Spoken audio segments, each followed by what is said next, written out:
बिस्मिल्लाहिर्रहमानिर्रहीम।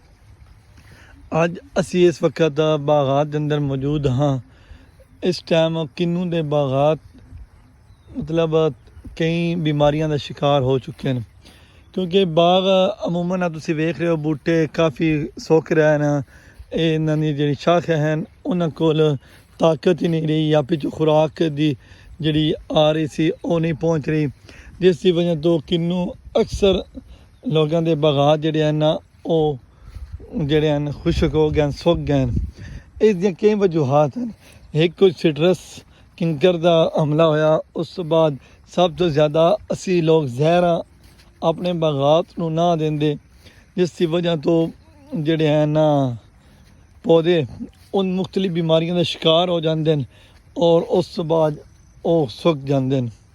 मेरे दोस्तों, मेरे किसान भाइयों, कि मेरे 3-4 साल का ये तजर्बा कि मुख्तलिफ बीमारियां जिस टाइम उसकी जड़ में पौंदियां उस टाइम वो जाला जा बनता और सीवी लगती, और उसके अलावा कई बीमारियां जो जन्म लेंदियां वो साड़ी जहर ना देने की वजह तो।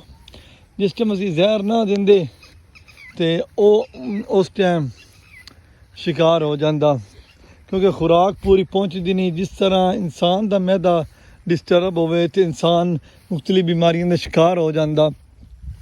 इसी तरह बागात हर एक चीज़ का अल्लाह ताला ने एक मैदा बनाया हुआ, वो जिस टाइम खुराक हजम करता, खुराक निकलता अपने वो पूरी मतलब देंदा अपने उस पौधे उस जिसम जेड़ा भी उस कोल होए। तो तुसी आ वेख लो साढ़े सामने भी कई दरख्त हैं जेडे इस टाइम खुशक हो चुके हैं।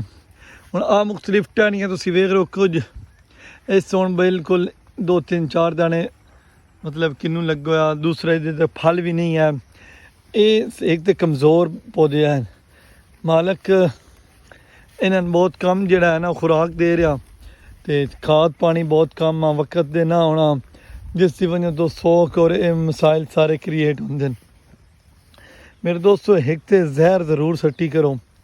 जहर किसी कंपनी का थोड़े जिस से इतमाद है उसकी लैके सट्टी करवा। वेखो ना तुसी आन सी भी लग गई आ सी भी लग गई आ, तुम चेक करो। ये जिस टाइम सी भी लगती है ये बूटे ने ख़त्म कर देंगे। आ सारी चीज़ डिस्टर्ब हो रही, इधर मैदा डिस्टर्ब होया, इधर नालियाँ डिस्टर्ब हुई, जितों खुराक लै जानी ना, जिसकी वजह तो ये हुण बूटा तत्तल का शिकार है। मतलब ये हुण जा रहा ख़त्म होने के करीब है। तो इस वास्ते कि सारे लोग अहबाब जेडे हैं ना वो अपने बागात की हिफाजत करन। एक इस टाइम बहुत अच्छी पैदावार है और साढ़े खाने की अच्छी पैदावार होने की वजह तो साढ़े कोल एक अच्छा रोज़गार है। तो इंशाअल्लाह अगली वीडियो तुहानूं इन्हां दी खादां दे बारे भी दसांगा कि केड़ी हुण इस टाइम मौजूद हैं और किवें इन्हें तराशना और किस तरह इन्हां दी देखभाल करनी। शुक्रिया।